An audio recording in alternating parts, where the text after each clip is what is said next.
Andito po kami sa Utod. Ayan. Napakaluang. Naku, nakita ang kotse. Dapat di makita yung kotse eh.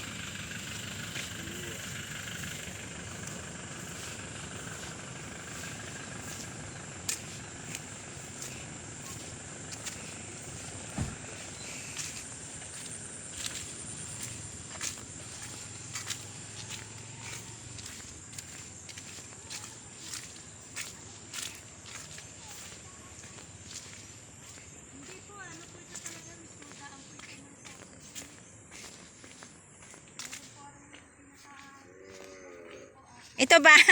Ito kasama to. Ito yung daan papunta sa property.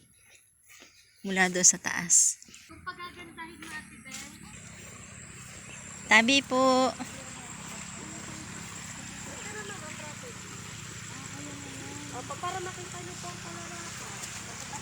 Taniman niya ng mga malagkit.